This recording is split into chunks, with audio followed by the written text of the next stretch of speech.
Pero no está dando ponle muta al sonido de tu computadora. Está en mi... Se escucha como...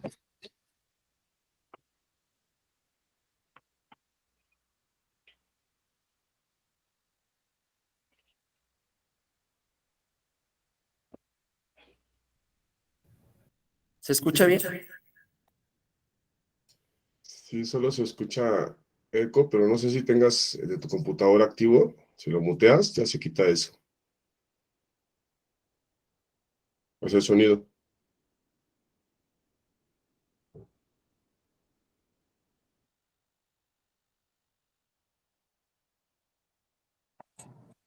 Ahora sí, de la computadora. No, por eso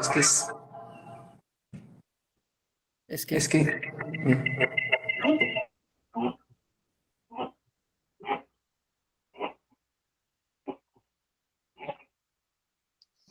A ver, Kenia, bájale todo el volumen a su computadora o ponle mute a su...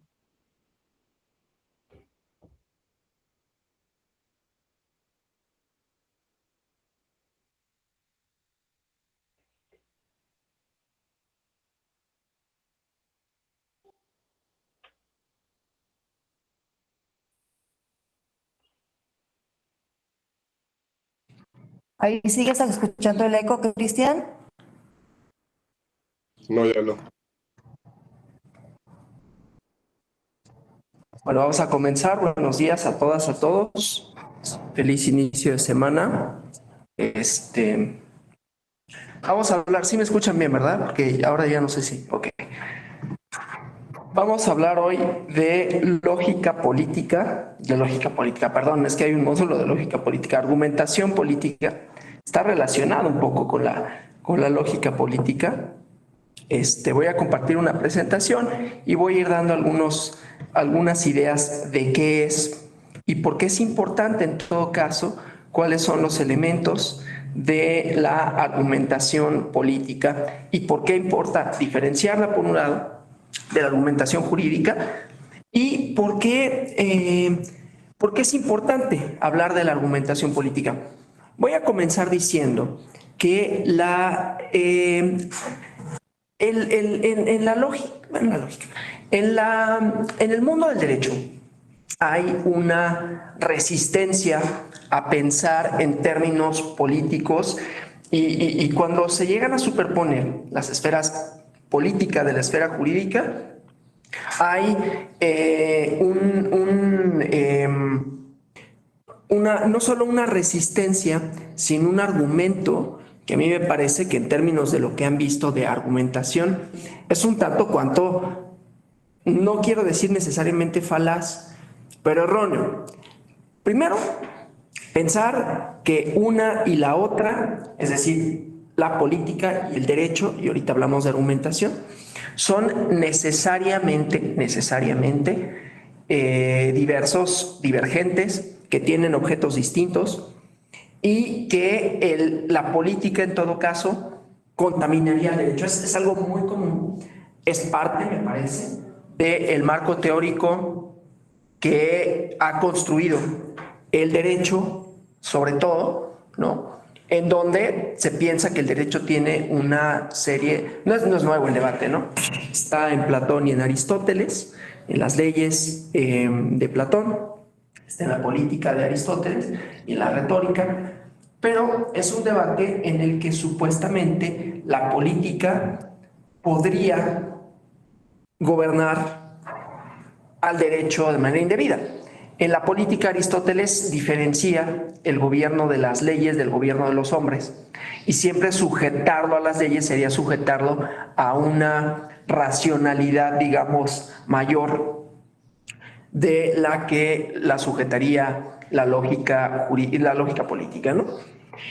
Y entonces supondrían dos tipos de argumentación, lo cual está bien. Vamos a ver cuáles son las características de la argumentación política a diferencia de la lógica o argumentación jurídica, lo cual no quiere decir que en todos los casos tengan y deban de ser distintas. Después llegaremos a esa posible convergencia y cómo en todo caso la argumentación política cuando se conjunta con el derecho, que puede conjuntarse, es decir, vamos a ver la esfera de la política y la argumentación de la política por separado, y luego cómo cuando hay argumentaciones jurídicas, también hay elaboraciones de argumentos políticos. Siempre, aunque no les guste a muchos keynesianos, ¿no? Y vamos a ver un esquema de análisis metodológico por la argumentación política. Entonces, primero voy a hablar de esto, de lo político, de la metodología, y luego de cuándo puede haber, inclusive podría decir cuándo debe de haber, y cuándo hay, más allá de lo debido o lo indebido, cuándo hay conjunciones, relaciones entre lo político y lo jurídico, ¿no? Entonces, bueno, vamos a comenzar con esto, ¿no? Desde luego, lo primero que habría que diferenciar es el objeto, ¿no? Y entonces tendríamos que referirnos a lo político. Ya no necesito yo definir lo jurídico, ¿no? Si es que podemos saber que lo jurídico constituye no únicamente los valores, la lógica del derecho, lo normativo, sino prácticas jurídicas que se dan dentro del espacio social en donde las y los abogados desempeñan sus funciones, sean legislativas, sean registral, notarial, los distintos campos en donde pueden ejercer los profesionales del derecho sus actividades. Es de alguna manera el campo de lo jurídico y funciona de conformidad con las reglas, con la lógica de las prácticas jurídicas, ¿no? La disputa que hay dentro de lo jurídico es para definir la verdad jurídica, para definir lo justo, y así como hay un campo jurídico donde actuamos los profesionales del derecho, hay un campo de lo político. La cosa con el campo de lo político es que es mucho menos diferenciable del campo jurídico. ¿Por qué? Max Weber, en su libro El científico y el político, diferencia entre quienes hacen política como profesión y entre quienes viven de la política, dice, ¿no? Viven de la política y viven para la política. Y no obstante, yo pondría una siguiente esfera, que es una esfera de la comunidad política, ¿sí? Entonces, cuando hablamos de lo político, no nada más nos referimos a la tarea de las y los políticos que buscan los cargos de representación y de gobierno. Vamos a hablar también de personas, por un lado, que estudian la política, pero también de todas y todos, ¿no? Cuando hablamos de lo público, ¿sí? Cuando definimos, cuando redefinimos, cuando debatimos en torno a nuestra comunidad. Y entonces ahí podríamos encontrar también argumentos de tipo político, ¿no? Lo cual no quiere decir que en la sociedad general no pudiéramos encontrar argumentos de tipo jurídico, ¿no? Es decir, si se debate algo en términos de lo jurídico, pues es posible que viéramos debates o argumentaciones jurídicas, pero como tiene una lógica de reglas distinta, ¿sí? Entonces es un poco menos probable que en una esfera social encontrásemos, si no estuviéramos entre profesionales del derecho, argumentos estrictamente jurídicos, y no obstante vamos a encontrar muchos argumentos políticos. No es que sea más fácil argumentar políticamente, es que es más común. Entonces, esta primera diferencia me interesa, la lógica formal en la argumentación jurídica, ¿no? Los argumentos jurídicos, ya lo saben, persiguen una finalidad demostrativa, ¿no? Una finalidad además un tanto cuanto silogística. Claro, esto se rompe cuando en la argumentación jurídica hablamos de principios, porque los principios son argumentados, pero aun cuando se argumentan, tienen una relación de tipo lógico, ¿no?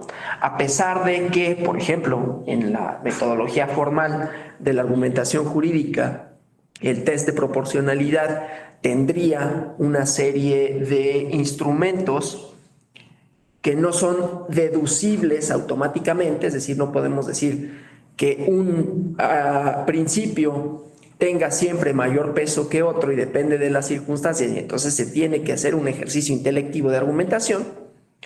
Son de tipo lógico los argumentos lógico-formales. Ahorita voy a eso, porque en la argumentación política el tipo de lógica que vamos a encontrar es la lógica de las lenguas naturales, dice Piaget, ¿no? La lógica de las lenguas naturales que no va hacia la demostración de lo verdadero, sino de lo verosímil y por lo tanto del convencimiento. Con esto no quiero decir que sea necesariamente falaz. Un argumento político puede o no serlo, como lo puede ser un argumento jurídico. ¿El argumento jurídico puede ser falaz? Sí. ¿No? Es decir, la argumentación jurídica no porque tenga reglas de formalidad quiere decir que no puede haber errores de lógica. Quiere decir que esos errores de lógica llevarían a un resultado probablemente equivocado. No obstante, tampoco es tan rígido la argumentación jurídica, ¿no? Me interesa separarlos, pero me interesa ver que tampoco estamos en un campo tan determinado por el lado del derecho, ni tan indeterminado por el campo de la política. Es decir, que la política tampoco es que se pueda decir cualquier cosa, ni que en el derecho no se pueda decir cualquier otra, y que no pudiéramos sustentarlo en algún momento a partir de una argumentación. ¿Sí? Tan es así que los debates de las cortes se modifican con el tiempo y se modifican dependiendo de quién lo diga. Entonces hay posiciones. Esas posiciones pueden ser teóricas, pero también pueden ser políticas, y a eso vamos a llegar. El chiste es que la lógica de la argumentación política no es la lógica formal. Sí, como vamos a hacer un ejercicio, ¿no? Les voy a presentar una metodología de argumentación política. Y ahí no nos van a interesar, como nos interesan en la argumentación jurídica, las premisas, ¿no? No nos van a interesar tampoco las conclusiones, digamos, de orden sintético, ni nos van a interesar las antinomias. Nos van a interesar las operaciones diversas que hacen los actores políticos o que hacemos inclusive nosotros cuando argumentamos políticamente, porque también, a diferencia, ya lo había dicho, de lo jurídico, la argumentación política puede involucrar y normalmente involucra a más personas y normalmente involucra a todas, a todos en algunas situaciones.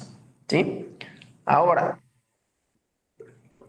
eso en cuanto a las reglas de la lógica que componen a una y a la otra, ¿no?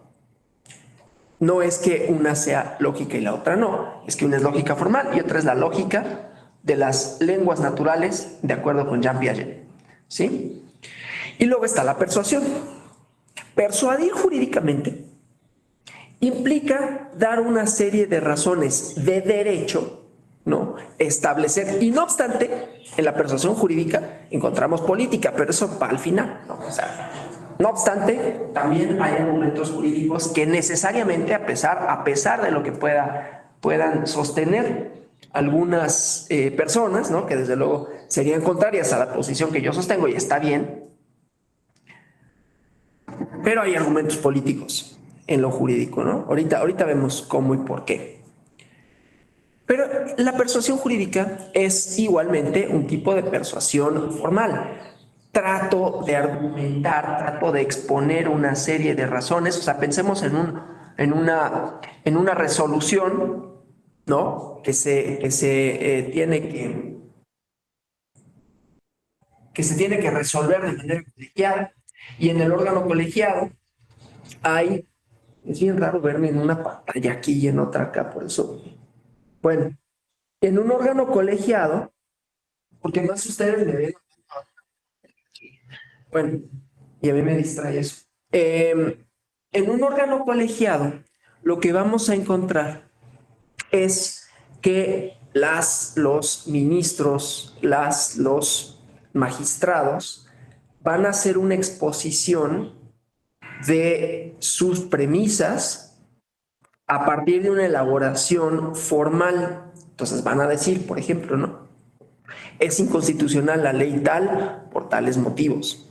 Y va a haber quien sostenga probablemente un argumento contrario. A lo que voy es que hay una persuasión, yo intento convencer, hay una divergencia aún en lo jurídico.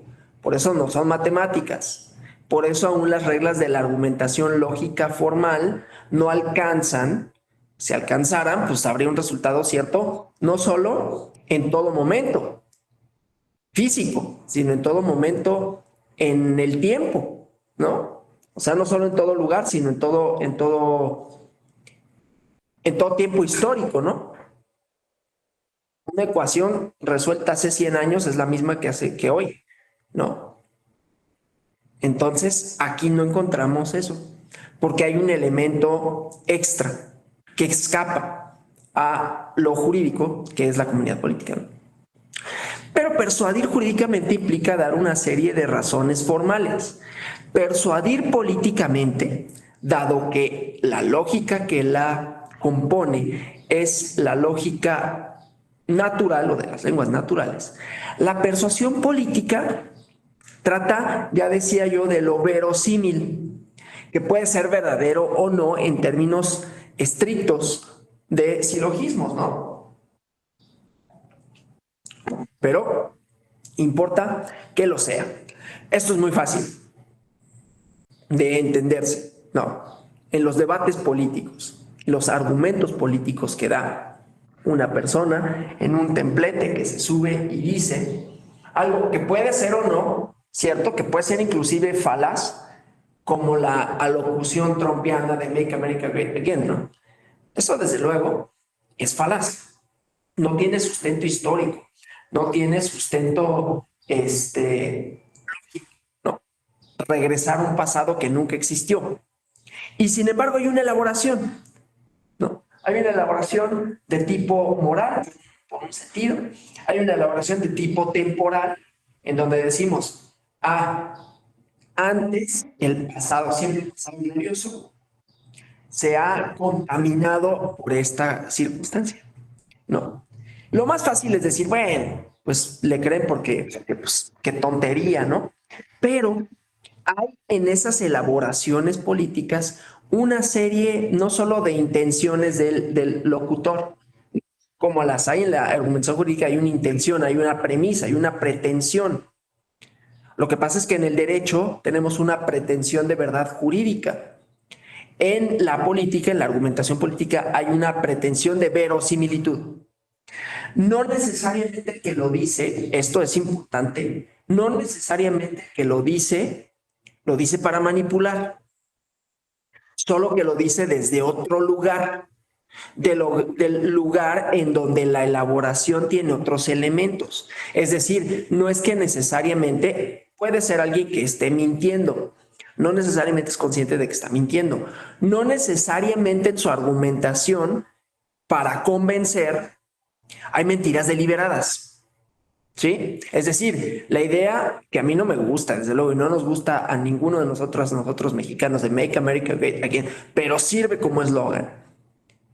Y me sirve a mí para decir, no necesariamente el tipo estaba convencido de lo que decía era una mentira. Muy probablemente estaba convencido de que era una verdad y no podemos saber si es verdad o mentira en cuanto a sus intenciones. A veces se comete el error de pensar entonces que si hay una persuasión política es deliberadamente me está mintiendo y me quiere engañar, me quiere convencer y convence a las masas tontas. Y entonces los votantes de Trump son tontos por definición. No me gusta. Pero decir que son tontos, pues pasa de largo que la elaboración, no solo del argumento, claro, el argumento porque es en donde se concretan todas las otras ideas, ¿no? O sea, es en donde cristalizan una serie de premisas morales, de premisas de orden. Entonces, los argumentos políticos en realidad tienen muchos componentes, ¿sí? Que son indeterminados. Mi posición social, desde luego, mi posición económica, mis circunstancias de momento, ¿sí? Mis expectativas con relación a un orden, como lo evalúo. O sea, tanto, pensémoslo, insisto, no solo los políticos hacen argumentación y persuasión política. Todos lo hacemos. ¿Por qué vas a votar por tal o cual? Si es así y asado, ahí hay una evaluación que no apunta necesariamente a lo demostrativo formal, sino a lo demostrativo natural. Y no es menos válido, ¿eh? Solo es otra posición en donde desde luego también están involucradas, ¿no? Imaginarios. Y con esto no quiero decir que sea falso, quiero decir que tienes una representación de cómo me gustaría que fueran las cosas y cómo pienso que son en función a en dónde estoy, en función a cómo las veo, en función a cómo hubiera esperado que fueran, a diferencia de cómo son. ¿Sí? O sea, vamos a pensar no solo en Trump, no solo en los trumpistas, pero en cualquier elector, cualquier política o político. Y hay una evaluación primero que te dirá, que nos dirá, o que le dirá a la gente, ¿no? Es que este gobierno, el que sea, ¿sí? Está haciendo mal las cosas porque esto. Y puede ser que haya una diferenciación entre el presente y el pasado. Antes funcionaba bien o mal y ahora funciona bien o mal. ¿En función a qué? A la posición, a la evaluación que se haga de aquí con respecto a acá. ¿Sí? E insisto, no es una evaluación que sea pura y simplemente lógica en sentido estricto, lógica formal, sino que hay en ello elaboraciones, ya decía, morales, hay elaboraciones, ¿cómo se llama? De posición social, y hay elaboraciones de expectativas, ¿sí? Claro, después vienen los datos, pero uno puede estar conforme o inconforme en relación a una evaluación, no necesariamente y solamente personal, que se haga de las cosas, ¿no? Con relación a cómo funcionan, con relación a expectativas, ¿no? Expectativas. A mí me gustaría que esto fuera de esta manera y no me gusta que sea de esta otra.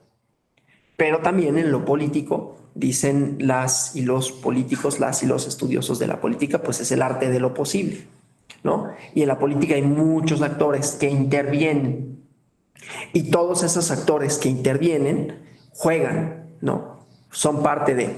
A quienes les interese un poco más esto, aunque ahorita vaya a profundizar en actores políticos que argumentan con relación a lo político, hay un libro que se llama El hombre que lo podía todo, así, El hombre que lo podía todo, está escrito en los 90, ¿no? Como también en lo político hay cambios lingüísticos, ahorita lo vemos, pero entonces El hombre que lo podía todo, el mito del presidencialismo mexicano, porque se ha pensado, y esto en términos lógicos, y esto en términos de cómo pensamos la argumentación política también, no solo que es necesaria e indefectiblemente mentirosa, como si quienes argumentan políticamente y sobre todo los políticos fueran necesariamente mentirosos. Esto no es cierto, ¿no? Es que tienen una posición, tienen una noción de orden, una elaboración del aquí y del ahora con relación al pasado y al futuro, cómo queremos ser, cómo hemos sido y cómo somos ahorita y qué tendríamos que hacer para llegar a eso que queremos. Pero hay una serie de mediaciones que no existen en el campo del derecho, aunque también existen en el campo del derecho, ¿no? Pero no existen las mismas mediaciones, ¿sí? Es decir, entre el enunciado de la ley y su aplicación, pues están los aplicadores. Entre el enunciado político y la política pública hay un montón de supuestos, ¿no? Entonces pensemos en un político, una política que argumenta y que dice, para llegar a tal, necesitamos hacer tal cosa. Pero resulta que no podemos, nadie puede hacerlo nada más así porque hay otros intereses de por medio, ¿sí? Es decir, hay otros actores, hay otras personas que buscan cuestiones contrarias y además las sociedades contemporáneas pues son plurales, entonces hay una comunidad de intereses que puede ser divergente, de manera tal que los fines, ¿sí? Dice los fines de la lógica jurídica, tendría que ser de la lógica política, pero bueno, no importa. Los fines de la lógica jurídica contra los fines de la lógica política, porque obviamente la argumentación y la lógica van de la mano, ¿no? Pero son lógicas distintas. Entonces, persuadir políticamente supone la intervención de mucho más factores de lo que supondría persuadir jurídicamente, y por eso pareciera llevar a resultados más concretos la persuasión jurídica, aunque no siempre se logra. Por eso hay votos, ¿cómo se llama?, particulares, por eso hay resoluciones que se toman por mayoría, por eso hay proyectos que se desechan y se tiene que hacer un engrose, porque no se llega a una solución única y última.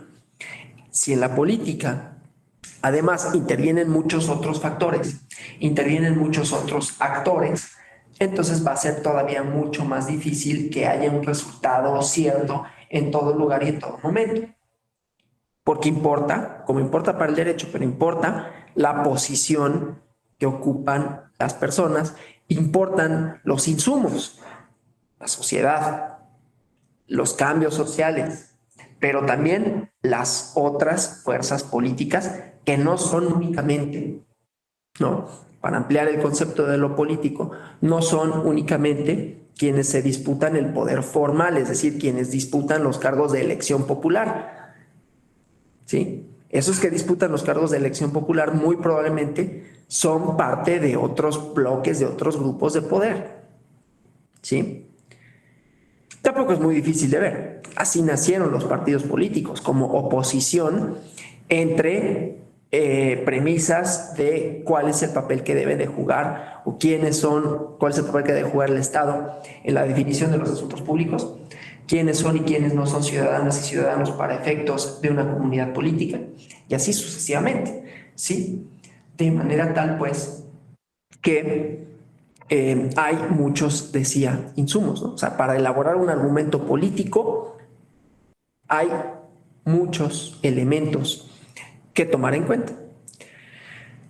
Y entonces, por lo tanto, el tipo de argumento, la forma del argumento es distinta, ¿sí? Es de tipo persuasiva, en sentido de convencimiento de general, ¿no? No de convencimiento de algo en concreto, como puede ser una premisa jurídica, sino de convencimiento general, de convencimiento de que las circunstancias, de que las plataformas, de que las ideologías, ¿sí?, intervienen, importan, y que eso debe de ser lo que encamine la acción política, porque además se vincula con este otro elemento, que es la acción política, el actuar en la política, ¿sí? El actuar político, que insisto, no es nada más el actuar de los políticos. Los políticos no son quienes tienen el monopolio de lo político, ¿sí? El monopolio de lo político no lo tiene nadie. A diferencia de lo que puede suceder con lo jurídico, en donde quizás un cierto monopolio del decir el derecho, no, lo tiene la jurisdicción. Acá no. No hay nadie que tenga el monopolio de lo político. Es mucho más etéreo, ¿sí? Puede haber políticos que en su discurso, al exponer, al establecer sus ideas, sus premisas, sus argumentos, puedan suscitar un discurso que resulte atractivo, un discurso que pueda ser reproducido y compartido por mucha gente, ¿sí? Pero nunca van a tener el monopolio de esto. Una sentencia, a final de cuentas, supone el monopolio para esos efectos, aunque puede tener efectos más generales, ¿no? Para esos efectos, el monopolio de lo que es el derecho para ese caso en particular. Acá nunca lo va a haber, ¿sí? Acá en lo político nunca va a haber el monopolio de lo que es, aun cuando triunfa una opción política, esa opción política está siempre en disputa, siempre está en disputa, ¿sí? Porque siempre va a haber otros grupos que se le opongan y que digan exactamente lo contrario. No se puede llegar a una solución definitiva, como sí se puede llegar, aún con mayorías. Una solución jurídica definitiva, aún las que son por votos, por mayoría de votos, es una solución jurídica definitiva que es aplicable y que marca un derrotero para el quehacer jurídico. En lo político no. Aun cuando hay una posición dominante, predominante, esta no lo es en todo momento, ¿sí? Bueno, entonces, los acuerdos jurídicos y los acuerdos políticos también son distintos. Aquí estoy haciendo la diferenciación entre uno y otro, ¿no? porque los acuerdos jurídicos resultan un poco más estables. Una vez que establecimos para un momento determinado la verdad jurídica, aunque esta pueda no subsistir siempre, ¿no? Una jurisprudencia puede dejar de ser aplicable, ¿sí? Puede dejar de tener validez, pero a final de cuentas subsiste un poco más en el tiempo que un acuerdo político. Un acuerdo político supone la negociación, supone el establecimiento de parámetros en donde no hay necesariamente un equilibrio, ¿no? Simplemente hay una negociación y como toda negociación es inestable. Si lo pensamos desde el punto de vista formal, podemos verlo en lo que sucede en los parlamentos cuando no hay gobiernos mayoritarios, ¿no?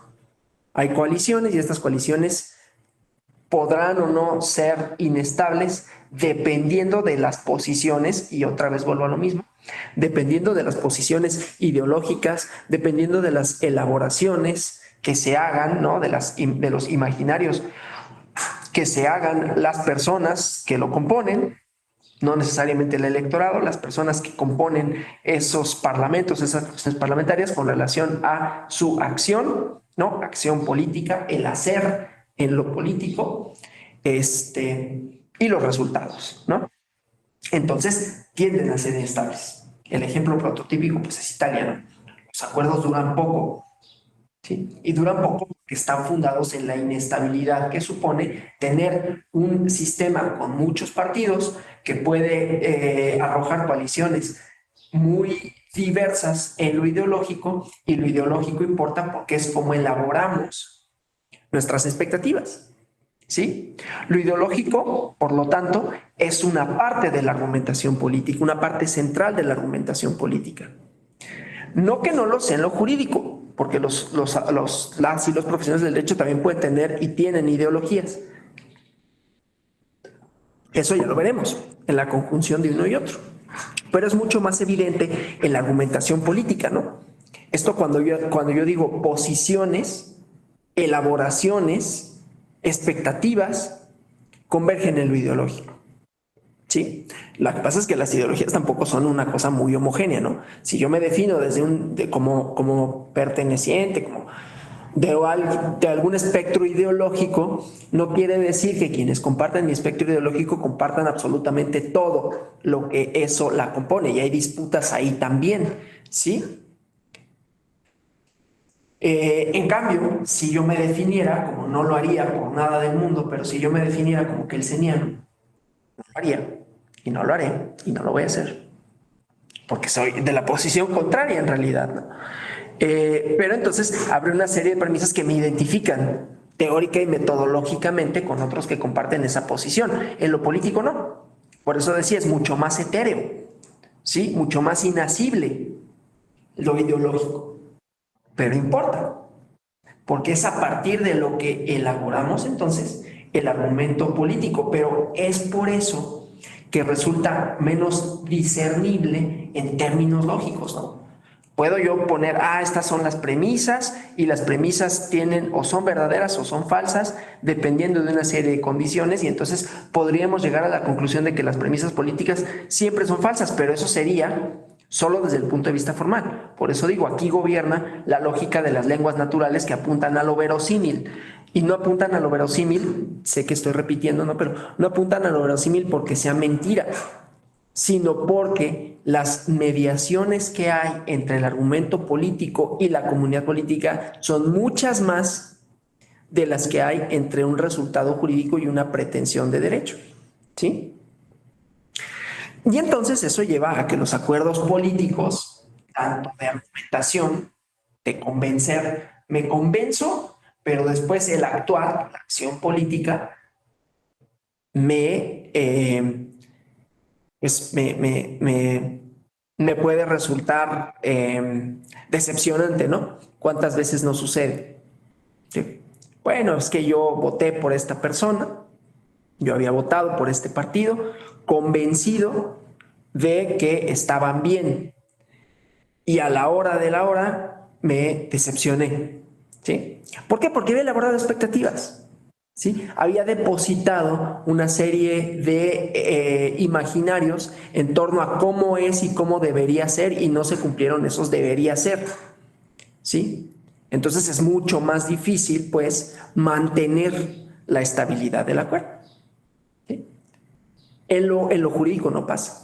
Lo voy a decir así, voy a hacer la diferenciación y espero que se entienda, espero que se entienda que esta diferenciación que voy a hacer tiene efectos didácticos y que no supone hacer eco de ningún discurso político, de ningún político contemporáneo, ¿sí? En Estados Unidos, sobre todo, aunque aquí también se podría hacer el ejercicio y quizás se debería, no tiene ningún problema en decir hay jueces liberales y hay jueces conservadores. Una integración conservadora de la Suprema Corte echó para abajo Wade versus Roe, ¿no? Que permitía la interrupción legal del embarazo en toda la Unión Norteamericana. Y las diferencias entre políticos, vamos a decir mejor izquierda y derecha, que es un poco más discernible que decir liberal y conservador, porque más el liberalismo es un problema para la política. Sí, les recomiendo un texto, ahorita se los comparto, que se llama así Liberalismo, ¿qué es? ¿No? Para entender las posiciones, las ideologías y ver que las ideologías tienen muchos componentes, muchas ramas y mucho debate por medio. Pero entonces, pues, decía, es más o menos sencillo discernir si un juez es más liberal o conservador. Y en la política, lo que sucede con las ideologías es que esto no solo está en disputa, ¿no? Sino que las posiciones ideológicas están elaboradas por muchos más elementos, ¿sí? Entonces no necesariamente son lo mismo para todos los efectos, ¿no? O sea, es decir, para lo político y para lo jurídico. Para lo político tienen un alcance mayor. Cuando yo digo es un es un político liberal, que no necesariamente de izquierda, ¿no? De izquierda es más discernible la ideología, ¿no? Es un político liberal que le gustan las libertades, que va hacia las libertades, no es tan fácil, pero bueno, ¿sí? Y entonces, a partir de ahí, hay una elaboración de su acción política y hay una expectativa. Ah, bueno, si es liberal, entonces su ejercicio de gobierno va a ser así, o tendría que ser así, ¿sí? Y entonces hay una evaluación, pero es una evaluación de tipo moral. Me decepcionó, no logró aquello que hubiera yo esperado de esa persona, ¿sí? Eso con relación a la comunidad política. Desde luego, la o el político que vislumbra el presente, el pasado y el futuro y que con base en eso actúa, pues tiene otros factores, ¿no? De negociación que van más allá de negociar con la comunidad política, de negociación de acuerdos con otros actores que le disputan el poder. Por eso decía yo, la verdad política es inalcanzable porque está mucho más disputada y mucho más mediada que la verdad jurídica. Más o menos podemos llegar a una verdad jurídica, aun si esta verdad jurídica pueda resultar contraria a nuestra ideología jurídica, como para mí resulta el Wade versus Roe. Sí, yo si fuera juez sería juez liberal y seguramente juez activista, no me voy a meter en esa parte, ¿no? Pero entonces quiere decir que tendría una serie de argumentos también políticos que no escondería. Pero bueno, entonces, sí, la acción política tiene intenciones diferentes, está mediada por otros aspectos y por lo tanto la posición ideológica es mucho más evidente. Pero al mismo tiempo y paradójicamente, por evidente que sea, ese mismo parámetro, es decir, la ideología, puede hacer que por evidente que resulte la posición de una persona, eso mismo lleve a que me decepcione, ¿no? Porque diga, pues no que muy liberal, pues no que muy de izquierda, y ahora resulta que hace esto, porque las mediaciones son otras. ¿Sí? ¿Sí? Entonces, en la elaboración del argumento no nada más están las expectativas, están las posibilidades de hacer y por lo tanto son discursos que son muy cambiantes, son argumentos que son muy volátiles, ¿no? Hemos escuchado una y otra vez a funcionarios políticos, gobernantes que dicen, bueno, cuando llegué era así y ahorita es así. Cambian circunstancias, insisto, con esto no estoy haciendo una apología de las políticas y los políticos que dicen una cosa y luego no lo hacen. Estoy diciendo que en esa acción política vamos a encontrar muchísimas más diferencias, muchísimos más problemas de los que encontramos en la acción jurídica. ¿Sí? Bueno, y nos topamos con otros problemas además, ¿no? Nos topamos, por eso pongo en esta lámina la racionalidad instrumental, porque nos topamos la mayoría de las veces o muchas veces con las atribuciones de motivos en la política. La política, por diversas razones, en tiempos contemporáneos, se ha pensado desde el campo jurídico, es decir, desde los profesionales del derecho, como algo no solo indeseable para el derecho, ¿no? Sino como algo o como un campo en donde actúan las personas más cínicas del mundo, que solo buscan su provecho, que solo buscan su interés. Aún en la ciencia política dominante o predominante hay esta idea, ¿no? Atribuciones de racionalidad para las personas, para todas y todos nosotros, es decir, para las comunidades políticas, están fundadas en esa premisa de ser, y desde luego la acción política lo está también.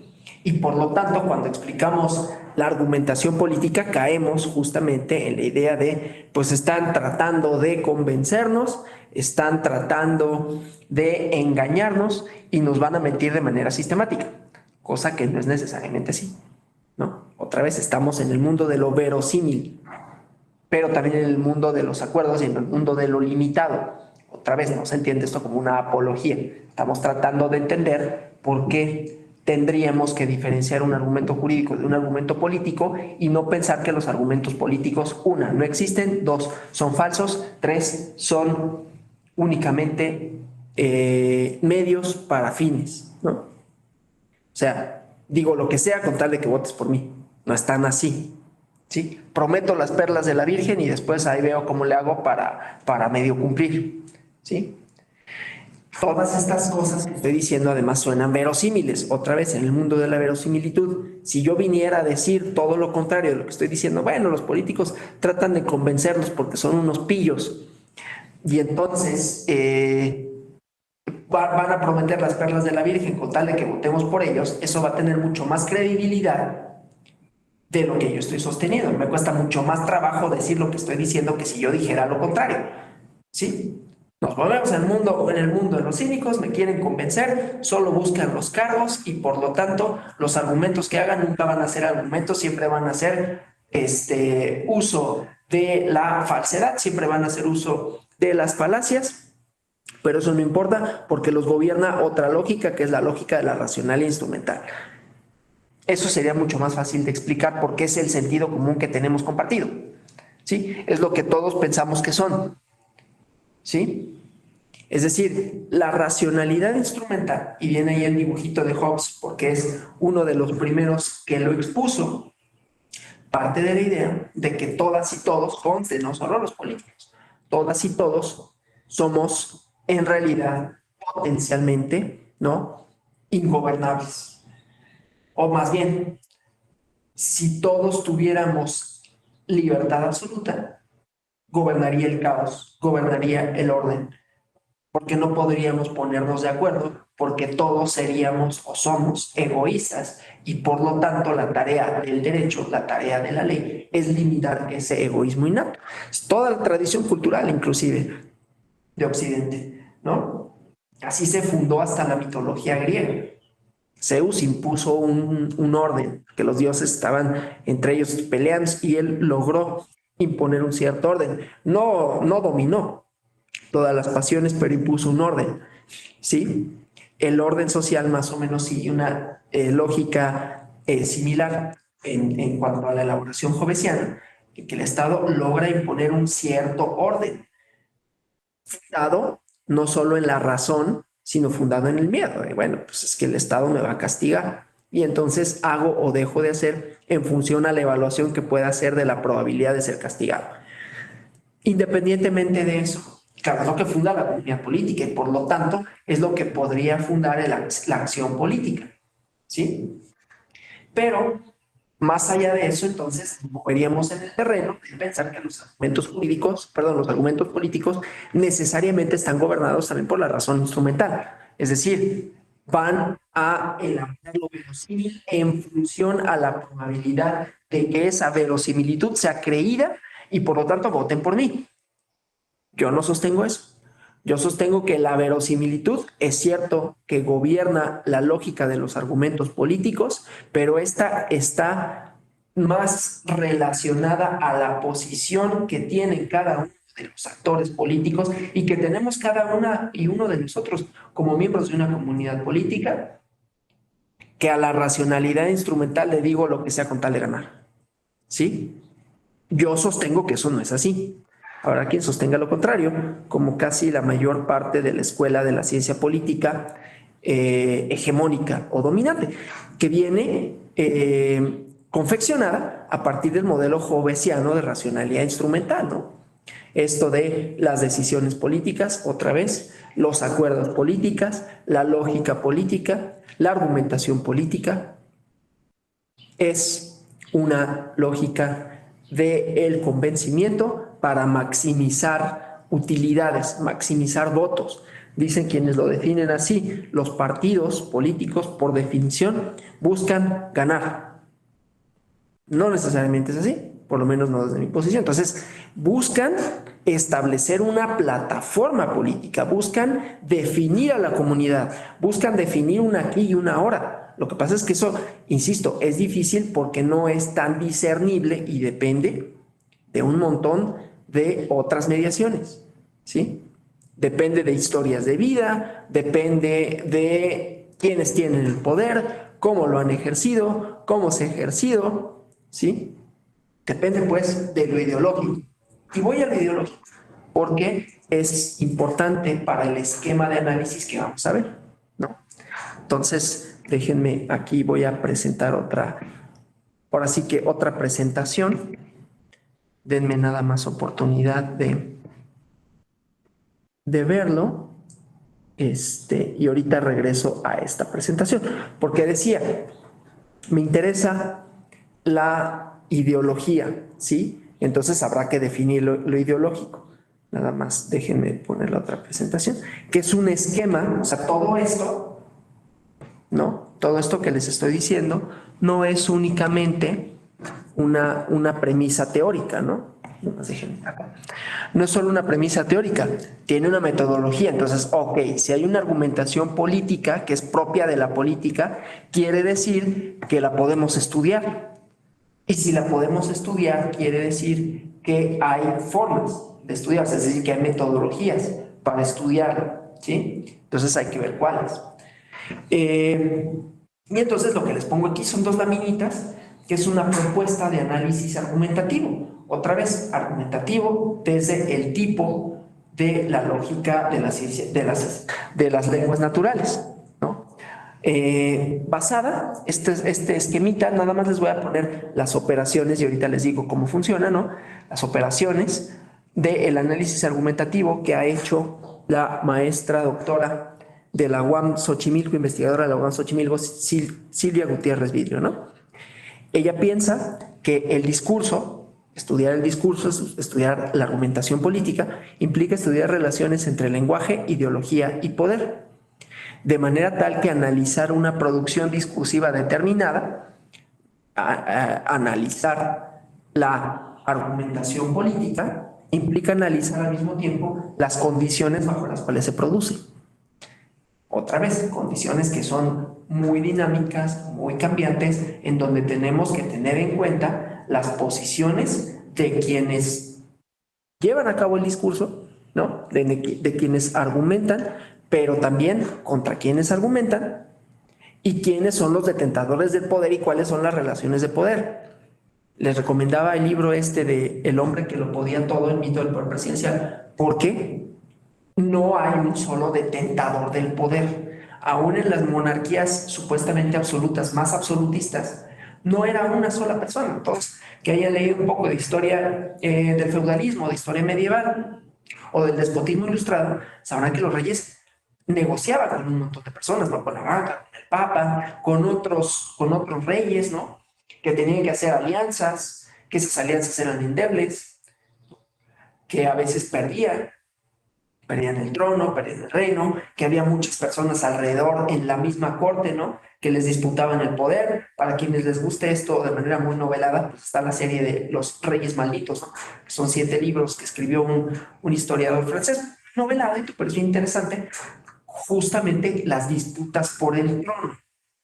Bueno, las disputas por la política moderna, contemporánea, también son así. Solo me interesa decir, no hay un solo detentador de poder. De manera tal que analizar un argumento político implica analizar cuál es la posición que tiene, no únicamente la posición formal, no únicamente si es la gobernadora, el gobernador, el presidente municipal, la presidenta, la senadora, a qué grupo corresponde, quiénes son miembros de ese grupo, cuál es su auditorio, cuáles son los otros factores de poder que inciden, ¿sí? Y eso condiciona no solo su discurso, sino su acción. Bueno, entonces, por eso digo, las condiciones bajo las cuales se produce el argumento, el discurso jurídico, y entonces se relaciona con la sociedad y sus representaciones, la cultura, los valores, los miedos, etcétera, ¿no? Cristaliza bien en este ejemplo de Make America Great Again, porque da cuenta no solo de un discurso social. Trump no lo inventó, él lo agarró, y muy seguramente porque lo cree, porque era parte de ese discurso, ¿sí? No porque fuera un manipulador, más allá de que lo sea, o pueda hacerlo, yo no lo conozco, yo no puedo saber. La ciencia política dominante diría eso, ¿no? En realidad no lo piensa, lo está diciendo para que voten por él. Eso no lo puede saber. Lo que sí puede saber es lo que dice. Lo que sí puede saber es que hay una serie de valores compartidos, ¿sí? Que aglutinan a muchas personas, que tienen una serie de miedos, una serie de valores supuestamente perdidos, y entonces los discursos se refieren a los valores que las y los sujetos que conforman la sociedad asumen como válidos en determinado tiempo y lugar. Lo que asumimos como válido hoy no necesariamente va a ser lo que asumimos como válido en otro momento, ¿sí? Pero entonces, en la argumentación política o en el discurso político es donde se reproducen, ¿sí? Donde se legitiman la enunciación de estos valores, ¿sí? De estos miedos, de estas representaciones. Entonces es en la argumentación política, en la argumentación, en los discursos, o sea, ¿en dónde veo la argumentación política? En los discursos políticos, ¿sí? No solo en los discursos de se sube al templete y dice cosas. Ahí hay un discurso en particular, pero los discursos tienen una amplitud mayor, ¿no? Y en los discursos, o sea, son parte de una serie de otras alocuciones que hacen referencia a valores, una parte de otros actos de habla. Lo discursivo en la política lo encontramos en el cine, lo encontramos en la televisión, lo encontramos en los medios de comunicación, lo encontramos en todos aquellos momentos en donde se establecen, se reproducen, se dicen, ¿sí? O se legitiman determinados valores, ¿sí? Por eso digo, es mucho más etéreo, ¿sí? Hay discursos en particular, pero esos discursos en particular son parte de discursos más amplios que tienen diversos portadores. Esto de hacer grande otra vez América, ¿no? Más allá de que haya sido el eslogan de campaña, es una idea compartida, ¿sí? Nos quitaron lo que es nuestro. Les voy a poner un ejemplo. Lástima que no tengo el clip, es decir, el videíto, pero hay una película de los años 90, que, pues, solo para que veamos cómo un discurso en particular es parte de otra serie de otros discursos, de otras ideas, de otras representaciones que muy probablemente otra persona ya ha dicho con las mismas o con diferentes palabras, pero que estaba ahí, ¿sí? Que era compartido, que era una idea, un fundamento de la acción política, ¿sí? La acción política, es decir, el comportamiento para con los demás, quienes pensamos que son, que tienen legitimidad, obviamente las votaciones, pero no nada más las votaciones, ¿no? Todo aquello que nos conforma como sujetos, sujetas políticas, ¿no? A quién pensamos que tiene legitimidad para, a quienes les quitamos esa legitimidad, ¿sí? Y entonces, una película de los años 90 que se llama Historia Americana X, Y hay una escena en donde el personaje interpretado por Edward Norton empieza a hablar de la frontera con México, ¿no? Y empieza a decir que las personas que cruzan la frontera le han quitado el trabajo a las personas, ¿sí? Independientemente que es una película, es un guión escrito en los 90 que trata de reflejar el pensamiento de los grupos neonazis en Estados Unidos. Más de 20 años antes de que viniera Trump a decir Make America Great Again, ya estaba esa idea. Eso es a lo que voy, ¿sí? Discursos, cultura, valores, miedos, ¿sí? Ideologías.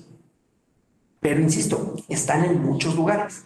No solo en el acontecer político formal, no solo en las plataformas de los candidatos, ¿sí? Por eso digo que son un poco más inacibles. Pero si me preguntan, mucho más interesantes, porque entonces tenemos que salirnos solo de el político que habla o la política que enuncia. Porque eso que enuncian no está nada más en su interior, ¿sí? Hace referencia a otras cosas y muchas veces inclusive a estructuras históricas de las que son parte. Entonces, los discursos hacen observables las ideologías, ¿sí? Los argumentos políticos. Y es aquí, en la argumentación política, donde explícitamente se expresan y se formulan, ¿sí? Las ideologías. O sea, hay una relación de necesidad entre la argumentación política, las ideologías y los discursos, porque el discurso, insisto, son toda la serie de valores, de representaciones en donde encontramos argumentos políticos que necesariamente tienen una composición ideológica, ¿sí? Y con ideología me refiero a ideas, representaciones, símbolos, definiciones que encausan la acción política, ¿sí? De un político en específico, su actuar político, su discurso, su propuesta de política pública, pero también de nosotros. Nosotros tenemos ideologías, ¿sí? Es decir, representaciones, ideas, intuiciones, imaginarios, expectativas de cómo quisiera que fueran las cosas. Y con base en eso evaluamos, no solo el trabajo de los políticos, evaluamos nuestro propio ser dentro de una comunidad, ¿no? ¿Dudas hasta aquí? Bueno, si las hubiera me dicen, por favor, ¿no? Entonces, en la argumentación política, en donde encontramos los discursos, es el medio en donde se adquieren, se expresan, se aprenden, se propagan e impugnan las ideologías políticas. Bueno, entonces hay metodologías para analizarlo. Y esta, pues, es la del análisis argumentativo, que establece Silvia Gutiérrez Vidrio a partir de la propuesta de Jean-Blaise Griset, no sé si se pronuncia así porque yo no hablo francés, y las modalidades de operación de la ideología sugeridas por el sociólogo inglés John Thompson.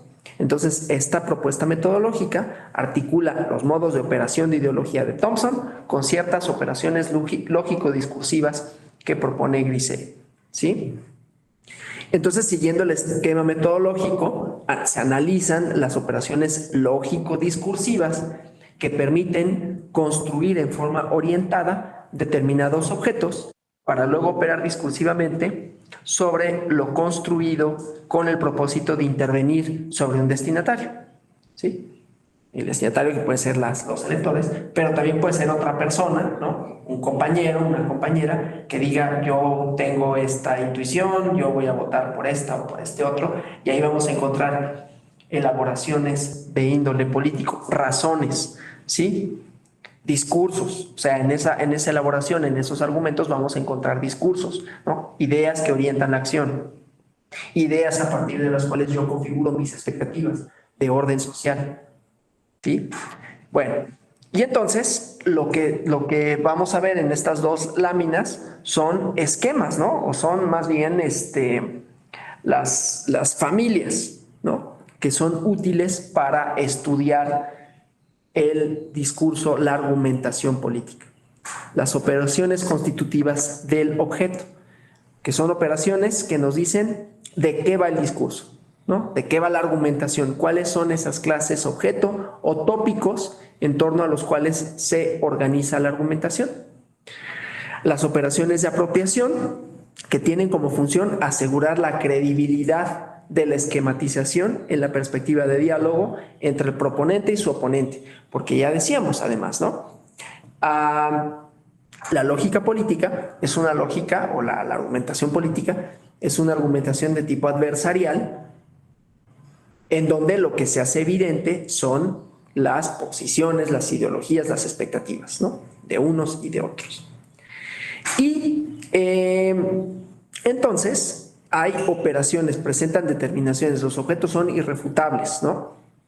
Hay toma de distancia, señalo fuentes, delimito el campo de la enunciación mediante cuantificadores. ¿Cómo hago yo verosímil mi argumento? Porque lo interesante en la argumentación política es que independientemente de quiénes la hacen, que ya dijimos, la hacemos todos, aunque más concretamente podríamos decir que la hacen las y los políticos porque son quienes explicitan una plataforma a partir de la cual elaboran, pero todas y todos en algún momento discutimos sobre lo político, ¿no? Más allá de elecciones, ¿sí? El decir, por ejemplo, yo estoy a favor o estoy en contra de determinada cosa, ¿sí? Ahí hay una posición política. Esa posición política también podría ser parte, y normalmente es parte de un discurso. Es decir, mi posición política, que insisto, no necesariamente es político partidista o político electoral. Hay posiciones políticas de diversa índole. Ya llegaré a ello porque es cuando me interesará hablar de la conjunción entre lo jurídico y lo político. Pero bueno, la posición política está en mucho de mi actuar. Siempre mi actuar social va a estar mediado por una posición política. Recordarán ustedes, a lo mejor, porque hay disputas de sentido en esto, ¿no? Que, o alguna vez habrán escuchado, yo escuché alguna vez a un pariente mío decir, claro, él era de los años 70, Guerra Fría, ¿no? Y entonces decía de la Coca-Cola que eran las aguas negras del imperialismo yanqui, ¿no? Eso decía. Ahora la Coca-Cola pues, ya es lo de menos, ¿no? Que hay muchas otras manifestaciones, en todo caso, del dominio cultural que han ejercido los Estados Unidos. Es una posición discursiva, ¿sí? ¿Sí? Y que no necesariamente es solo electoral.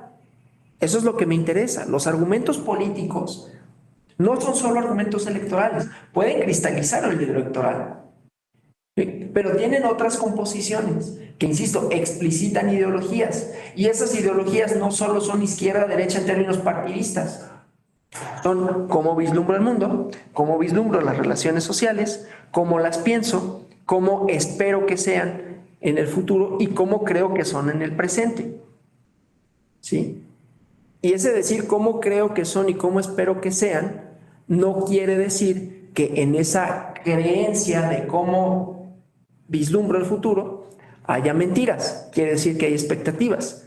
Nada más que las expectativas, otra vez, son mucho más difíciles de conseguir en lo político de lo que son en lo jurídico, ¿no? Bueno, entonces, en las operaciones de apropiación vamos a encontrar, no obstante, razones de índole formal, estadísticas, ¿no? Cuantificadores, como dice aquí, delimitaciones que pueden presentar las cosas como irrefutables, ¿sí? Enunciadas serían, es un hecho que, esto es de discurso político casi de Maduro, ¿no? Es un hecho que la inseguridad ha crecido.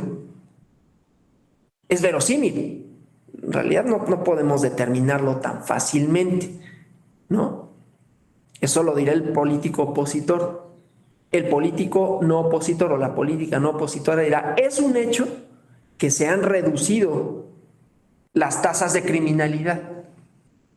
Irrefutable, ¿sí? Esa es la apropiación, ¿sí? En la esquematización, ¿sí? En tanto, obviamente, mayores elementos haya, pero no son necesarios, pero los puede haber. Tan es así, dirá el político, ¿no? Tan es así que aquí les presentamos esta gráfica que muestra cómo se han reducido los delitos de alto impacto, ¿no? Cualquier parecido con la realidad es mera coincidencia. Estoy haciendo ejemplificaciones, ¿no? Tan es así, dirá el otro, que las tasas de homicidios han crecido así o asá, ¿sí? Hay una disputa, pues, por el significado de una cosa o de otra, ¿sí? Pero bueno, aquí lo que me interesa no es tanto si esto es cierto o no, sino cómo funcionan las operaciones de apropiación. Cuando yo constituyo el objeto, que sería la primera, pues ¿de qué voy a hablar?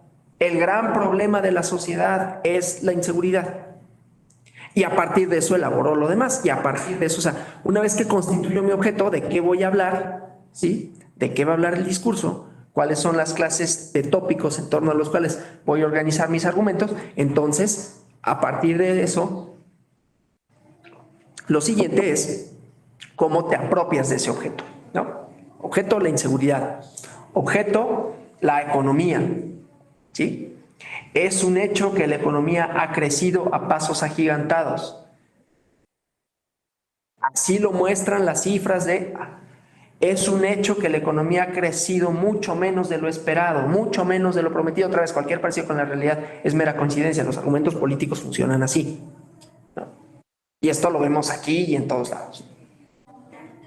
Es un hecho que quedaron a deber, ¿sí?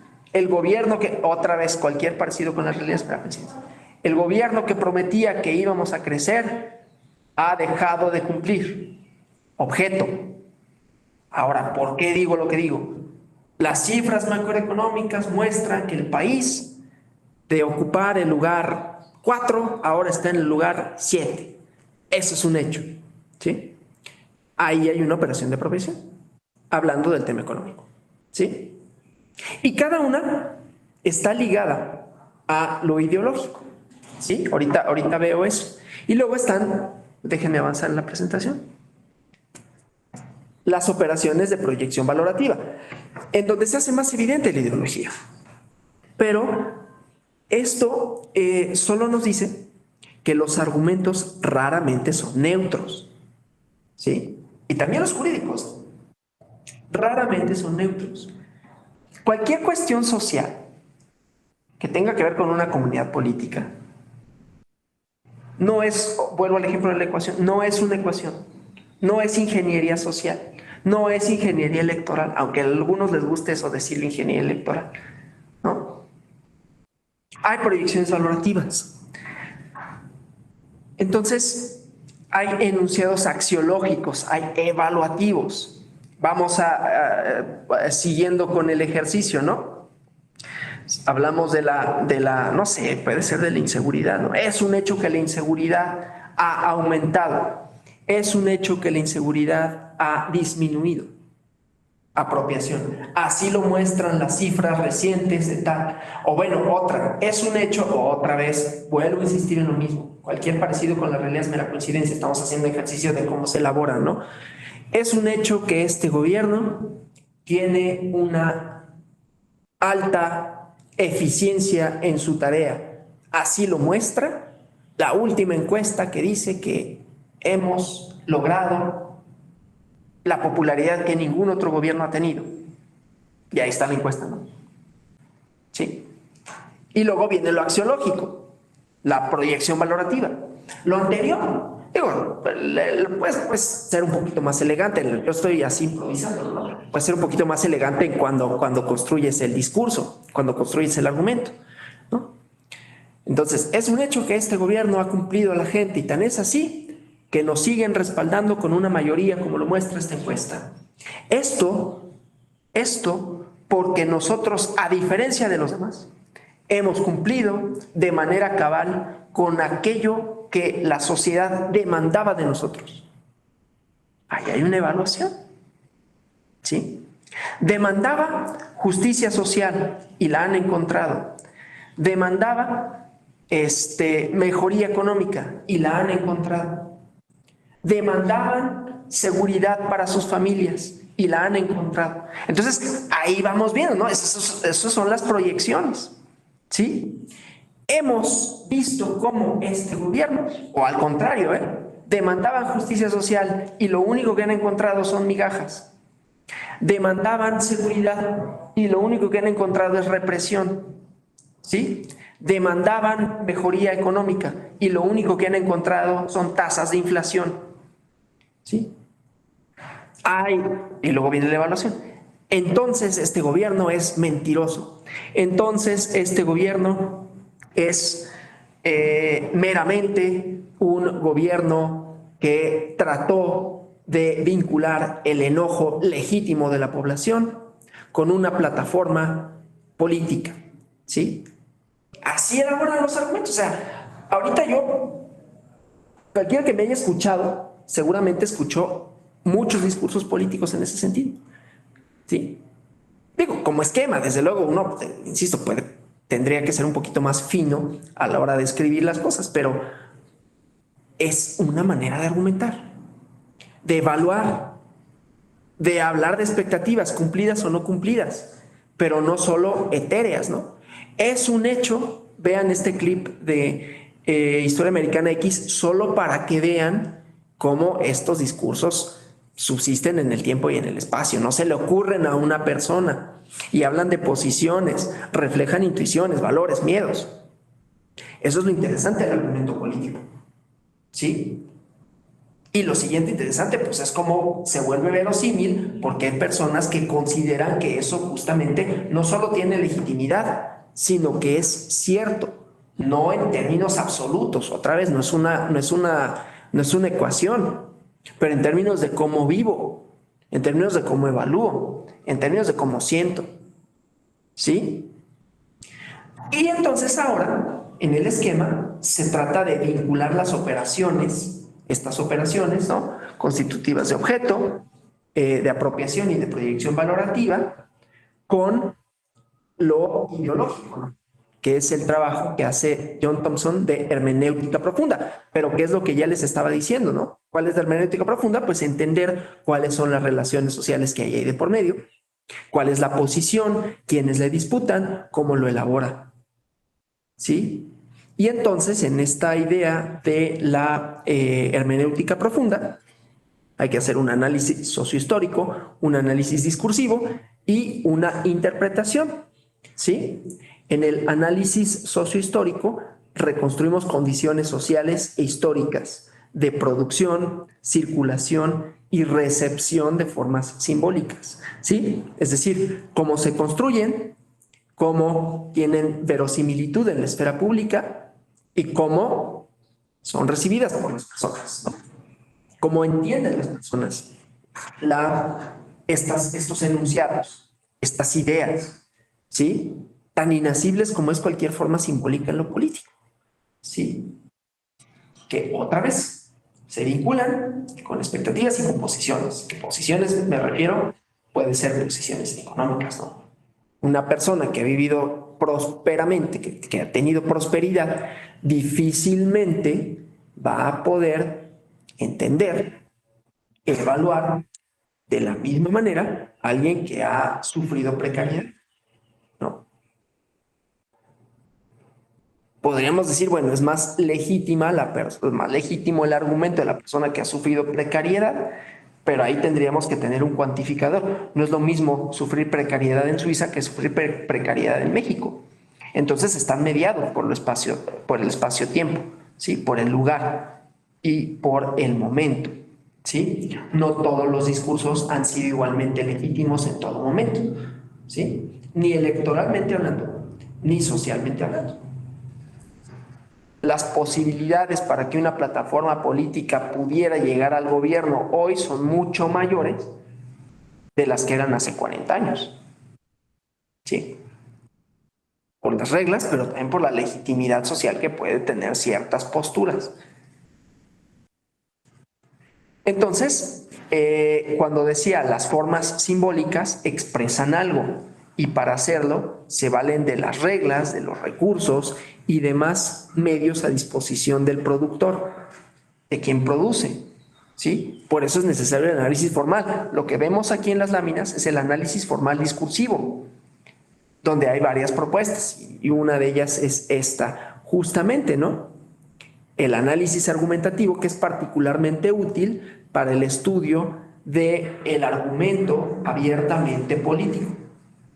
Pero después hay que construir un significado también, ¿no? O sea, este es el análisis formal, que lleva de sí un análisis histórico previo y después una interpretación de lo que se dice en los discursos y por qué se dice, ¿sí? Entonces, como vemos, es un análisis bastante más profundo.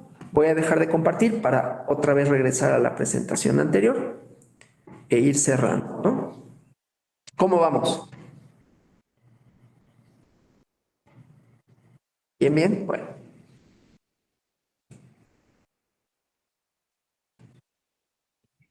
Gracias. Bien. Ok. Entonces, regresemos a esto, ¿no? Dimensiones de la argumentación política. Déjenme. Ya decía, lógica de la persuasión y esta oposición entre la lógica natural y la lógica formal, ¿no? Los sofistas y la retórica de Aristóteles. La retórica de Aristóteles es mucho más formal, ¿no? Y los sofistas, digo, regresando en el tiempo, pero ahora vamos, como estamos en lo metodológico, en lo teórico metodológico, vamos a ver de dónde proviene todo esto, ¿no? Entonces, si el argumento político lo que busca es la eficacia, ¿no? El locutor puede exponer hechos sin tener que explicarlos. Cuando los explica, las operaciones de apropiación, lo único que es reforzar un argumento para apropiarse de él, para hacerlo verosímil, ¿sí? Pero aún cuando mostramos estadísticas, hay unos libros, ¿no?, que se llaman Cómo mentir con estadística, y no quiere decir que los resultados estadísticos sean necesariamente mentirosos, pero pueden ser interpretables. Un mismo hecho estadístico puede ser interpretable de distintas maneras. Esto lo vemos en las encuestas, ¿no? En las encuestas de, ¿cómo se llama?, de popularidad antes de las elecciones. De un lado, ¿no?, quien tiene a su favor la encuesta dirá, bueno, esto quiere decir que vamos a ganar la elección. Y el otro, con ese mismo número, tendrá una posición de decir, esto quiere decir que no han ganado, ¿sí? Entonces se interpreta de manera distinta, porque desde luego, persigue fines distintos. Hay en esta disputa, porque entonces, otra vez, la disputa por la política, no nada más es la disputa por definir quiénes somos, que desde luego que es, ¿no?, quiénes somos los mexicanos, qué queremos, o quiénes son los italianos y qué quieren, o los estadounidenses y qué quieren, en dónde se encuentran, y cómo lograr eso a lo que aspiran, ¿sí? Otra vez, inasible como es, ¿sí?, heterogéneo como es, y cómo lo vamos a conseguir, pero no es algo tan lineal. Pues es que a veces se presenta así, ¿sí? Y entonces vienen las promesas incumplidas porque pues, se presenta como algo lineal. Para atajar este problema necesitamos esto, y resulta que ya lo tienes y resulta que no lo atajas porque vienen todas las otras mediaciones. Pero bueno, entonces sustentarlo es menos importante. Es un hecho que hemos perdido competitividad, ¿no? Ya lo presento como una verdad irrefutable. Si yo estoy diciendo es un hecho que, entonces es una verdad irrefutable para todo momento, ¿sí? A diferencia que dijera, posiblemente hemos perdido, si yo en la argumentación política digo, posiblemente hemos perdido competitividad, me van a decir, pues bueno, pero posiblemente no, ¿sí? Busco convencer. Insisto, esto no necesariamente es que deliberadamente el locutor quiera convencer en términos de mentirte para que tú le hagas caso. Las evaluaciones que nosotros hacemos de lo político y de la política son así. Esto está peor que nunca. Eso aparece como un hecho. Y así nosotros lo sentimos, ¿no? La Ciudad de México, donde yo vivo, ¿no? El tráfico está como nunca. No es cierto.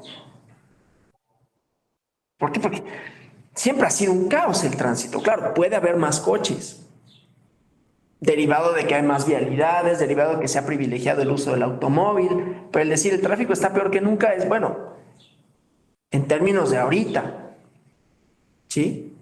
porque antes, cuando no había estas arterias, también se congestionaba. No.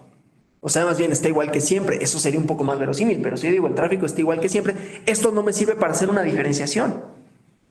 ¿Sí?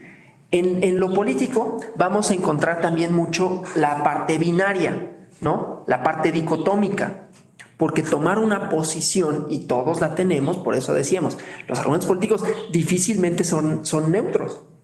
Necesariamente, o sea, normalmente van a tener o van a dar cuenta de una posición, ¿sí? Y entonces en esa posición va a haber expectativas otra vez, ¿no? Si yo digo esto está peor que nunca, quiere decir que va a ser un juicio negativo de algo. Y seguramente va a ser de una expectativa no cumplida o de una política pública con la que no estoy de acuerdo. ¿Sí? Y entonces ahí vemos esa elaboración. Y con ello no quiere decir tampoco que sea falso. No nos movemos en el mundo dicotómico de lo falso y lo verdadero. Nos movemos en el mundo dicotómico de las posiciones, de la ideología, pues. ¿Sí? Y las ideologías no son 300, normalmente convergen en 2, ¿no? El día, ya no me acuerdo qué día, pero la semana pasada tuvimos una conferencia sobre un esquema de elaboración de lo democrático y lo antidemocrático a partir de un análisis de la tradición durkheimiana de lo puro y de lo impuro, o lo bueno y lo malo, o lo debido y lo indebido, no solo en términos éticos morales, ¿no? Sino en términos de acción política. ¿Cómo quiero yo que se alcancen? Bueno, primero, ¿qué resultados quiero que se alcancen? Después, ¿cómo quiero que se alcance? Y después, ¿quién quiero que los alcance? ¿Sí? Y ahí hay dos posiciones. A ver, no vengo a inventar el agua tibia. En la Guerra Fría había dos posiciones. Desde luego, esto no quiere decir que si yo estaba en contra de la URSS era pro gringo o si estaba a favor de los Estados Unidos era pro soviético, ¿no? Pero había quizás una mayor cercanía. Lo que pasa es que los soviéticos a la hora de instrumentar esta parte, pues fueron muy autoritarios, ¿no? Pero los partidos políticos denominados de izquierda estaban más vinculados con la Revolución Rusa, leninismo, quizás no todos estalinistas, pero sí leninistas, trotskistas, ¿sí? Hacia el lado del libre mercado, ¿sí? Y había allí elaboraciones ideológicas, de un lado y del otro, ¿eh? De un lado y del otro. Entonces, por eso es como decimos, o como viene aquí en la lámina, ¿no? Sistemas de valores que una sociedad en una época determinada considera como válidos y justificados, ¿sí? Entonces, los sofistas, volviendo a esto, los sofistas eran expertos en la argumentación, ¿sí? Pero una argumentación no de tipo lógico, sino de tipo convincente. Y ellos precisamente decían, es que no hay algo como verdadero o como falso. No es que una cosa sea siempre falsa y siempre verdadera, es que depende, primero, cómo lo presentes y cómo se observe por parte de quienes lo observan, ¿no? Cómo se evalúe. Entonces, la veracidad de algo, lo cierto de algo, dependerá de un acuerdo de convencimiento, ¿sí? No de una verdad universal. Esto para los hechos sociales, claro, ¿no? Para los hechos de la naturaleza, si está lloviendo, yo no puedo decir que no está lloviendo, ¿sí? Pero si yo digo, esto está peor que nunca, puede ser que no esté peor que nunca. Esa es una elaboración, no solo de índole personal, porque esta elaboración la voy a compartir con más gente, porque, insisto, normalmente en lo político vamos a ver argumentaciones, definiciones que tienden a ser binarias, ¿no? Tienden a ser de tipo a favor o en contra de algo en particular, ¿sí? Bueno, tipos, dimensiones de los argumentos lógico-políticos, ¿no? Entonces, la organización, el fundamento de los acuerdos políticos sociales, que es justamente en donde vamos a encontrar estos valores, ¿no? En torno a qué nos organizamos, ¿sí? Voy a poner un ejemplo tonto, pero véanlo, solo para ver en torno a la comunidad, en torno al fundamento de los acuerdos políticos sociales, que no son nada más la idea fovesiana de pues, que me garantice seguridad a partir de limitar mi libertad de hacer lo que yo quiera, y ya, ¿no? Hay sociedades que son más conservadoras que otras, por ejemplo, ¿no? Que digas, este tipo de cosas no las vería en tal lugar. Voy a poner ejemplos, uno tonto y otro paso. Hace muchos años, cuando digo muchos años, hace casi 20 años, yo viajé a otro país, no importa cuál. Bueno, sí importa porque, por lo que voy a decir, ¿no? Era España. Y entonces entramos a un museo con mis papás y había una persona, trans, ¿no? Vestide, sería ahora, como mujer. Nadie lo volteaba a ver. Era normal. Para nosotros no, porque no lo veíamos, no era parte de nuestra realidad, ¿no? Entonces nosotros nos quedamos así como que, órale, sin juzgarlo, no éramos de una ideología que lo hubiera juzgado, sino dijimos, esto no lo hubiéramos podido ver en México ahorita, ¿no? Y en ese entonces además no vivíamos en la Ciudad de México, bueno, mi familia no vive aquí. Entonces era un poquito menos dentro de las expectativas verlo. En esta misma Ciudad de México, que estamos 2023, hace 20 años, 2003, no era posible hacer ciertas cosas que hoy sí es posible, ¿no? Para hombres, para mujeres, casarse entre personas no binarias, casarse, o sea, el matrimonio tenía otro objeto. Entonces, había un acuerdo político social distinto que fue cambiando sus fundamentos y por lo tanto en su elaboración y por lo tanto en sus expectativas. ¿Sí? Esto para decir que los argumentos políticos y que las ideas políticas trascienden únicamente el convencimiento que las y los políticos hacen de una plataforma electoral. Y aunque esto puede estar ligado con ello, no son el único tipo de argumentos políticos. Los argumentos políticos son entonces todos aquellos que se refieren a los términos de los acuerdos políticos sociales en un momento y en un lugar determinados. ¿Sí? Entonces, por ejemplo, el matrimonio entre personas, el matrimonio no tradicional, se discutió en esta ciudad en 2007, me parece, y yo me acuerdo, entonces vivía en otro lado, que allá lo veían como algo impensable, ¿no? Es que, claro, en la Ciudad de México, esto ya, Sodoma y Gomorra era, ¿no?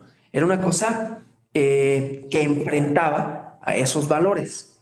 No estoy diciendo que estuviera mal o estuviera mal, estoy diciendo yo tendré mi posición, ¿no? Pero cómo se percibía. Claro, pero unánime. No era que todos dijeran eso, pero sí una mayoría, ¿sí? Lo llevo un ejemplo tonto. En un capítulo de Los Simpson, ¿sí? Van a fundar la ciudad de Springfield, ¿no? Que es el pueblito donde vive la persona.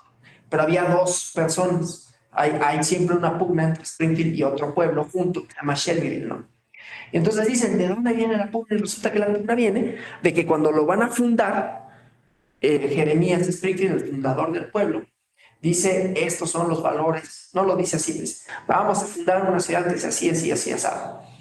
Y Shelbyville dice, y donde se pueda hacer tal otra cosa. No voy a decir que no. Y el otro dice, ¿qué? No, eso no se puede. Y entonces se enfrentaron. ¿Sí? Es un ejemplo tonto de una caricatura, pero que da cuenta de cuáles son los acuerdos sociales, políticos tenidos por legítimos en un momento determinado y que esos van a ser parte de las elaboraciones de los argumentos políticos, ¿no? Y que van a ser la base de la cooperación o la falta de cooperación, ¿sí? Bueno, entonces, ahora vamos a esta última parte, porque habíamos diferenciado lo político de lo jurídico como si fueran dos esferas separadas, como si no hubiera relación entre ellas. La lógica jurídica formal nos ha hecho o nos ha presentado a los argumentos jurídicos como impermeables a lo político. No solo impermeables en términos de no se deben de, sino no se manchan, o sea, lo político y lo jurídico no se tocan. Cuando lo político toca lo jurídico, lo ensucia. Cuando lo político toca a lo jurídico, entonces lo subordina. No obstante, todo argumento jurídico tiene de suyo un contenido político. Por eso son cambiantes los argumentos jurídicos. Fue una resolución jurídica la que permitió el matrimonio entre personas del mismo sexo, por ejemplo, ¿no? El que ha expandido el concepto de familia, ¿sí? No es nada más un concepto de derechos humanos, porque la idea misma de derechos humanos se ha transformado. ¿Quiénes son? ¿A quiénes alcanza? ¿Y por qué? Y en esas elaboraciones siempre hay un contenido político. ¿Quiénes son las otras personas? ¿Por qué se les reconoce como miembros de una sociedad política contemporánea? ¿Sí? ¿Sí? Entonces, esto también nos puede llevar a cuestionar esta idea de la organización social, ¿no? De los porqués de los contratos sociales. Tampoco vengo a inventar el agua tibia, ¿no? Está el argumento hobbesiano. Todas y todos somos parte de una comunidad política porque nos conviene. Nos conviene no estar en guerra, nos conviene no tener inseguridad, nos conviene además porque no nos van a venir a conquistar de otro lado. ¿Sí? Y por otro lado está un argumento de tipo político que encontramos, por ejemplo, en Durkheim, que es nos vinculamos de conformidad con, ya lo dije, expectativas, valores, cultura, símbolos. Esos son el fundamento de la comunidad política. Pero ese fundamento de la comunidad política, a diferencia de este, no es unívoco y no es universal. Es decir, no todos queremos lo mismo, no todos elaboramos de la misma manera. ¿Sí? Y entonces reconoce que hay disputa política. Reconoce que hay disputa por definir lo político, es decir, los valores, los símbolos, los significados, pero también por definir el lugar de lo político. ¿Qué lugar le corresponde a lo político? Es decir, todo lo que atañe a la comunidad política. Si lo político a la hora de definir a lo jurídico tiene o no, ¿sí?, una relación de necesidad, es decir, si lo político puede definir o no a lo jurídico y hasta dónde, ¿sí? Porque además, en las comunidades políticas contemporáneas, lo político había tratado de ponerse por fuera, ¿no? Es decir, el quehacer del Estado no era evidentemente con base en lo político, con base, otra vez, valores, ideas, símbolos, significados compartidos, sino que lo político tendría que ser una cuestión reservada para ciertos fenómenos y la ejecución de la política pública, algo que fuera de profesionales, de técnicos, ¿no? Estamos viendo un reacomodo de eso, en donde está retomando legitimidad la idea de que lo político, es decir, el papel que juega la comunidad política para la definición de las leyes, de la instrumentación del quehacer del Estado, tendría que pasar necesariamente por la sociedad. Bueno, hay una elaboración ahí, de un lado y de otro, ¿no? Hay una elaboración de tipo cuál es el lugar que le corresponde a la sociedad en la definición y en la ejecución de los asuntos públicos. Entonces, ahí tenemos nuevamente, ¿no?, tipos de argumentación política en términos de decir, esto no puede tocarlo lo político o esto sí puede tocarlo, y es lo que pasa también con el derecho, ¿no? El derecho no puede estar mediado, dicen algunos, no puede estar mediado por político. Yo digo, es que siempre está, porque siempre se refiere a, y siempre los insumos de los argumentos jurídicos serán de índole político en esos términos, ¿no? O sea, serán una evaluación que se hace de las relaciones sociales, de cómo esperas que sean las relaciones sociales, de conformidad con reformas legislativas, de conformidad con resoluciones jurisdiccionales. Entonces siempre va a haber una mediación entre los dos, no están divorciados, ¿sí? No obstante que hay reglas para unos y para otros argumentos que más o menos he tratado de diferenciar y que además se estudian de forma distinta, como vimos con una propuesta metodológica, ¿no? Bueno, hasta aquí yo. No sé si haya preguntas o comentarios.